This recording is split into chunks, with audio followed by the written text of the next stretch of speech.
When you got out of there, man, what was that like when you touched back down and you were free again? Boy. Hey, man, let me tell you something, man. Ain't nothing like your freedom, man. Yeah. Nothing like your freedom. That's what I said, man. I remember like at least just once a week, man, I look at somebody and say, you know what? This place for suckers. At least once a month, I would look at somebody and tell them that. Yeah. Yeah, 'cause that's how I felt. That's how I felt. I'm like, you just get blocked in or something like this, it ain't even worth it. You know, all the money I made and all that I did, you know, I never say it was worth it. Yeah. You know what I mean? You know, I could have just been a dude, had a good job, and I'd have been happy being free. Yeah. Wow, You game. know? Yeah, you know, you get snatched away for almost 10 years of your life. You know, we count down the Christmases in there. Yeah. Every Christmas, we be like, you know, well, I just did 8, 9 Christmases. Yeah. Wow. That's how we count them down in the feds, you know, Yeah. Christmas time. So, you know, man, I just did 9 Christmases, man. And, you know, you away from your family every year, you know, it was crazy, man. What's the difference, D, in state and federal? What constitutes a person getting locked up in federal than versus state? I know guys that, you know, they don't have a couple of blocks here and there, but they still do state time. What constitutes the difference? What constitutes the difference is the federal interested in you. Oh. You know, Yeah. you might have a couple blocks, but, you know, you ain't did enough for them to feel like, you know, you're a threat to them. Oh. You know, they want to hear 100 blocks or 50 blocks. Yeah. You know, even if they're like, oh yeah, well, you know, he's doing about 50 a month, or he's doing about 100 a month. You know, they might not catch you with 2, but they know about them 50 or 100 a month. Gotcha. You see what I'm saying? So, you know, they have to be interested in you. Yeah. You know, that's the difference.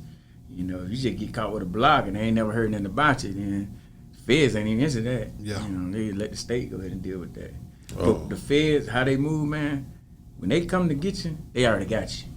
They win 99.5% of the cases. Okay, so already when they come pick you up, they already got you.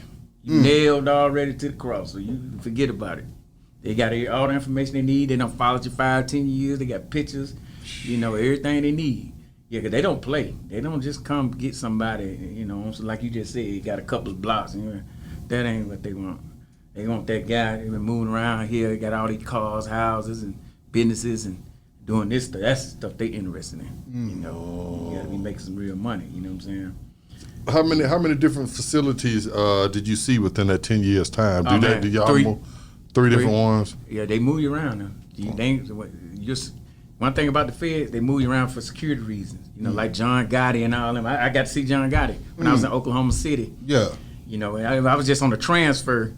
Like the feds, I don't know if y'all seen the movie Con Air. Yeah. How they move you around on an airplane. Yeah. And that would freak me out when I first got on the airplane. I'm like, okay, so I'm on an airplane, but in jail. I'm in jail on the airplane. Really?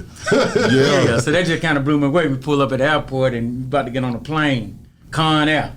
Right. You know, and yeah, that just kind of blew me away. So what happens is when you pull up at Oklahoma City, anybody been in the feds know about Oklahoma City. It's a holdover. That's where they hold you over till you catch your next plane to your next destination. So I got held over in Oklahoma City for like 3 weeks. And man, John got it probably my number 2, number 3 on my list of guys that I always looked up to. Yeah. And he was there. He was there. They got a hospital there too at Oklahoma City. They got a hospital inside the facility. And here's the big thing about Oklahoma City. Anybody in the feds will tell you, the airplane pull up to the door of the facility.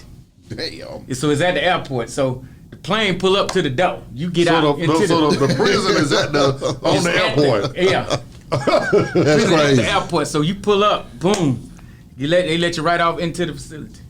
You know what I'm saying? So I'm just like, you folk got some stuff going on for you. Exactly. Got some. Yeah, so anyway, back to the John Gotti story, you know what I'm saying? So we in the facility, and they heard everybody, lockdown. You know, they locking everybody down. What's going on? Man, they moving John Gotti from here. Went to the hospital, like he had been to the hospital that morning. So they were taking him back to his cell. Bro, they locked the whole facility down to move John Gotti. Damn. And he came down our hall, bro. Man, you had like 10 dudes, I'm talking about all kind of gangsters and big time kingpin and everybody at the door trying to see John Gotti. Yeah. Trying to get a peek at him, you know what I'm saying? Because that's our guy. Yeah. You know, and it was just amazing, man. I seen him, man. Dude was skinny as I don't know what. Man, he didn't look like himself. Yeah. He was so skinny, guys. I think he had cancer or something. So had shriveled up. But yeah, man, we looking out the door, man. Look, that John Gotti walking past because we wonder about this big on the Yeah. on Right. the door. But we all there standing there looking, man. Dude walking down the hall. Yeah, he looked over at us too. He did like that. Yeah. You know what I mean? Yeah. So that was pretty big for Yeah. being in. You know, that was one of the things that,